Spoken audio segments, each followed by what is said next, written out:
Hi, good afternoon. My name is Veronica White.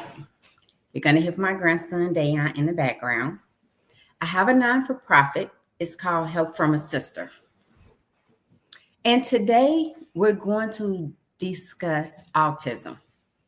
Autism hits very home for me because my 4-year-old grandson has autism. So I want to share the information I know about autism and some things I noticed before he was actually diagnosed with autism. Well, it's not a diagnosis because it's not a disease. Autism is, they told me it wasn't a disease. It's just to identify what services the child needs in order to live a healthier life. So, if anyone has knowledge on autism or information that they'll like to share with me, please send a DM or a message to let me know. Because I'm learning about it. He's only 4. He just got diagnosed in October. Well, he's on the autism spectrum. That's what it is. Autism is not a disease. It's just seeing kids. It identifies kids on the autism spectrum. And there's a wide spectrum when it comes to autism. Excuse me. So some of the warning signs that we noticed when my grandson was younger, as far as crawling and walking, he did that within the normal time frame. I want to say at 1.5, he was not speaking. So we thought that there was something wrong with his hearing. Because for a 1.5, they saying mama, they saying dada, they're saying some words. So if they're not seeing something, that's an area of concern. Go take them to the doctor, which we did. We took him to the doctor, and the doctor said, okay, we thought it was something wrong with his hearing. So maybe he can't hear. That's why he's not responding or talking. They checked out his hearing and said, no, his hearing is just fine. This baby will be talking before he turns 2 years old. And we're like, okay, so we're waiting. 2 years came and went. He still wasn't talking. So now it's like, okay, what do we do? I want to say 2 years and probably 7 months is when we took him back to the doctor. So the doctor said, okay, well, go and have him tested. She gave us a list of places where we can go to have him tested. They gave me a waiting list for 1.5 to 2 years. So again, we're back at step 1, not knowing what to do. So one of the places that I call to have him tested, the young lady was sharing with me, well, once Easter seal, they share with me the information about Easter seal. So, and she was telling me that there's, someone in her family that has it. They're 25 now. Okay, come on, Dayon. Dayon, wait, say hi. 25 years old. And then they didn't speak, right? But she told me about Easter seals. So I said, okay. So I called Easter seals. And Easter seals informed me that their program, early intervention, is from however many months until 3 years old.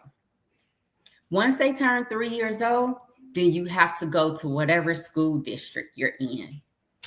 So preferably, if you're ahead of the game and you notice some things and you don't have a diagnosis yet, when your child's like 2.5, you can go to your school district because they have to do a screening first before they let your child in. I had just missed that August screening. So the next screening was in October of last year. They did the screening and said, okay, he needs additional services. They created an IEP for him at Lansing School District. After they tested everything, so now what I'm learning, the school play games as well. The school will take their time testing the child, and they have so many days to do X, Y, and Z. They wait to that last day to call you back up. I had to call the school several times and send an email asking about the status of where they are with testing my grandson. Now, again, that's just my grandson. I know his mom works, so I take the lead on. I have more flexibility in my schedule to call and pretty much harass the school so they can do what they're supposed to do naturally. Some school districts are different. The two that I'm working with are not so different. I have to call and say, hey, when are we doing this? When is the next schedule? Like, you should already have the dates in mind. I'm assuming, but they don't. And they'll say, okay, well, no, we have 7 days for this, or 10 days for this. They wait till that 10 day. And then they call you, oh, let's make an appointment now. So that is some information that I've been dealing with when it comes to the school district. However, they did create an IEP for him last year.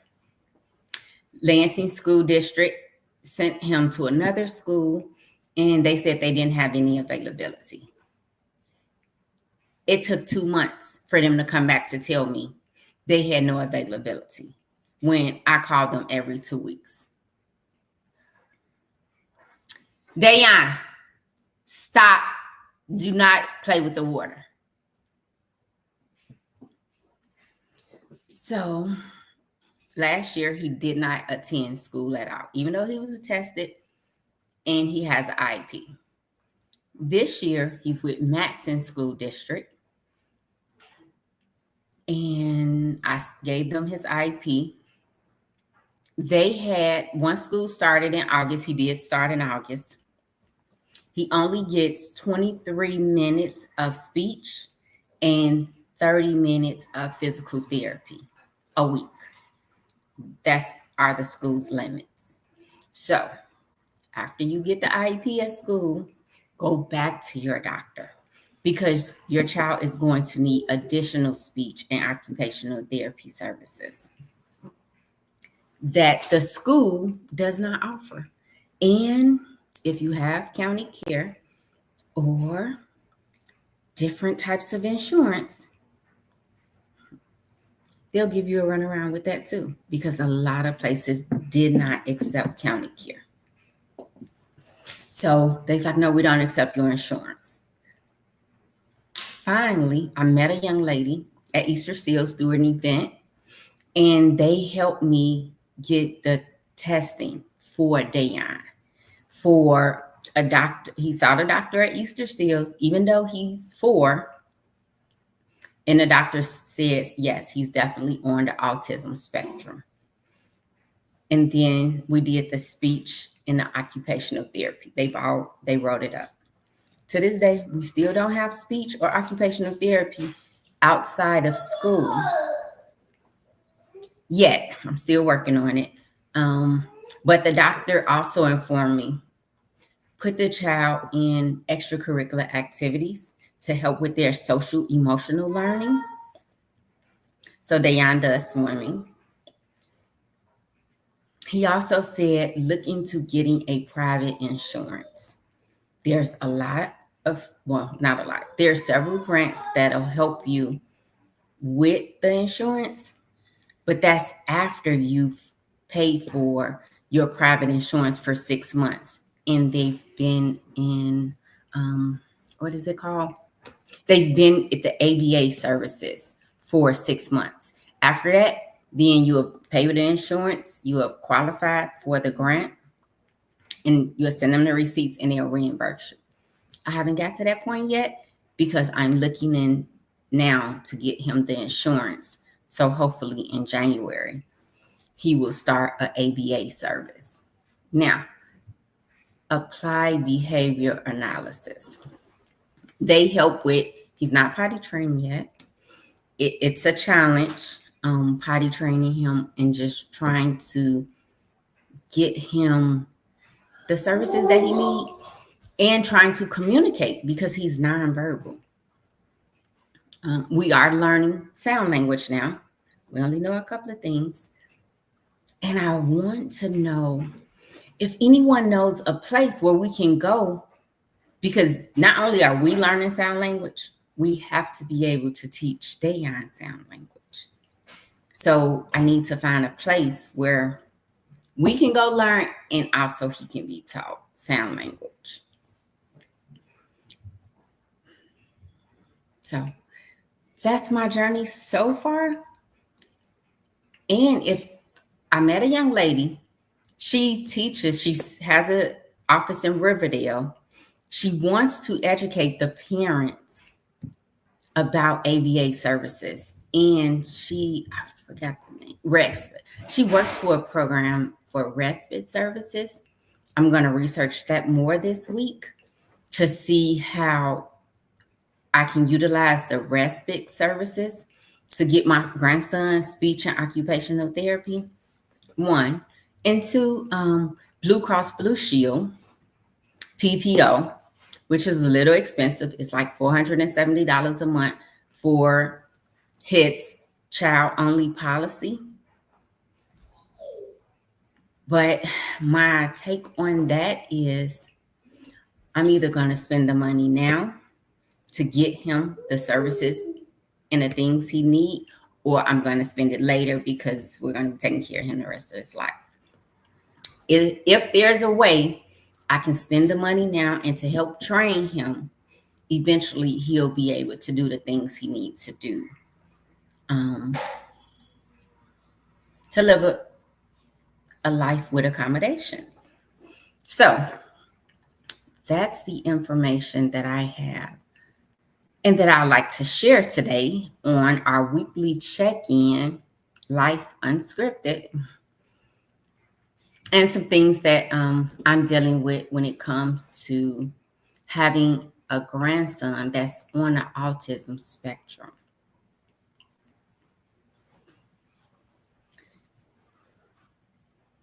So next week episode, I know eventually we're going to keep this up for a couple of weeks during the holiday seasons. I know we started our first one talking about grieving and coping with the holiday seasons. This is still the holiday seasons, even though you can be dealing with a loss, a death, the end of a relationship, or different things. We just want you to know that we are here. Veronica, Ernest, and Francis. They're not available today. So I decided let's still have this weekly check-in, even though I have my grandbabies. And y'all saw Dayon, he's all over the place. I still wanted to show up for us and share some information that I've learned so far about autism and how early intervention can do wonders and help a child develop more quickly, or to just provide the resources that are available for autism. So let me do a recap. One, if your child is 0 to 2.5 and you notice some things, say, oh, this baby is a little slow, or he's not walking, or he's not speaking, don't just brush it off. It is not on you. Sometimes things just happen this way. Go to your primary care physician to let them know, hey, my child is not developing. He's not hitting certain milestones. Start the testing there. Not only do you go to your doctor, you can call Easter Seals and see their process of getting him tested. Because if you get into Easter seals before he's 2 or 2.5, they'll help you. They'll test him. They'll do everything. So once he turns 3 and now he's going into the school system, you already have an IEP or things in place to assist him. But if you miss that deadline and he's 2.5 or 3, go to your local school district and have him screened for the pre-K, because they want kids in school between 3 and 5. Once they do the screening, please mark it on your calendar and 10 days call to check the status of what's going on, because sometimes the school can be a little overwhelming and they let things fall through the cracks.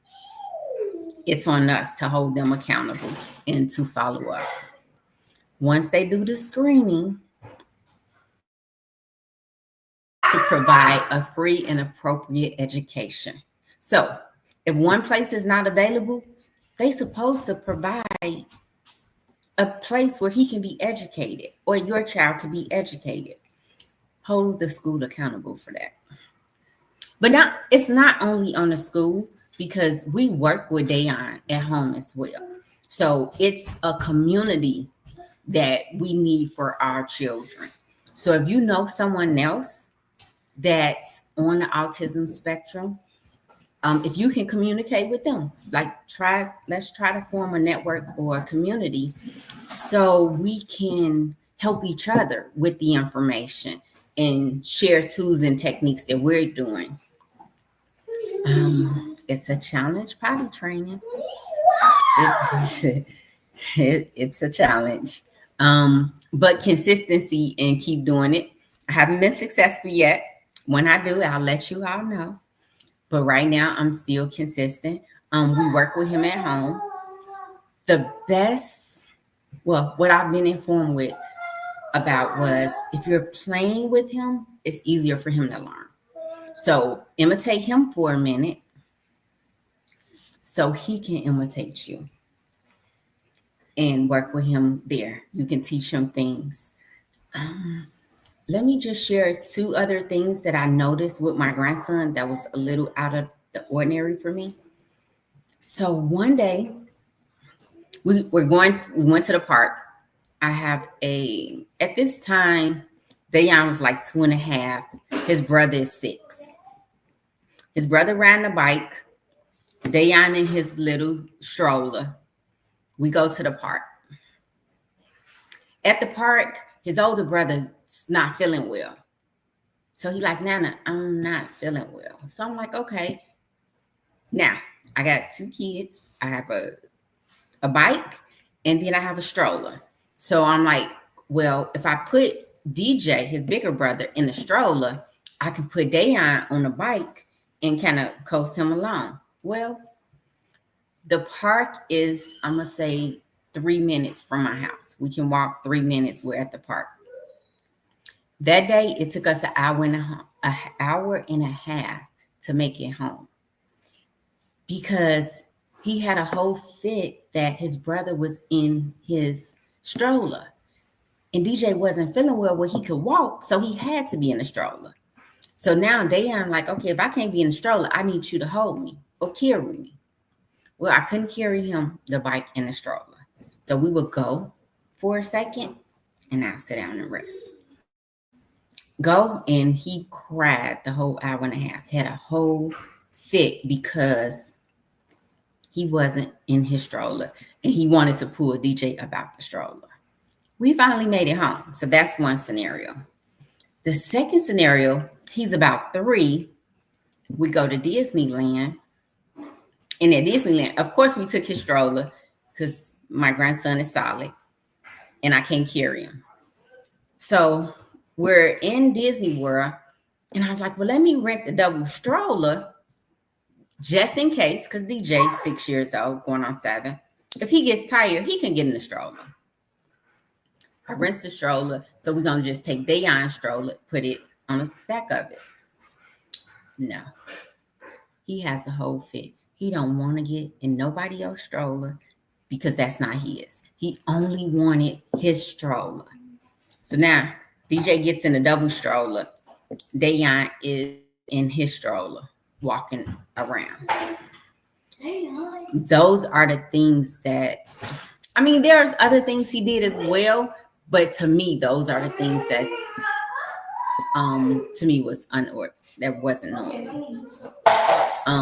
The attention to, he only wants his things and he likes things a certain way in a certain order.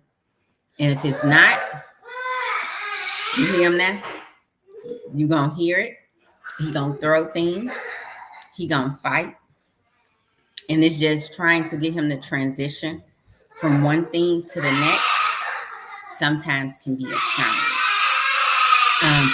But if you learn what tools or techniques to help transition them, like I'm about to end this live in 2 minutes so I can attend to my grandbaby. But so he likes the song Patty Cake. That will redirect him for a second to get his attention off what he's doing so I can move him to do something else. So if you pay attention and you learn what you can do to help your child transition, sometimes it's talking to them to let them know, hey, we are about to go to this other area. We're going to this playground. Sometimes it works, sometimes it doesn't.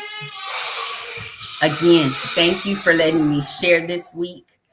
This is the weekly check-in, Life Unscripted. Real.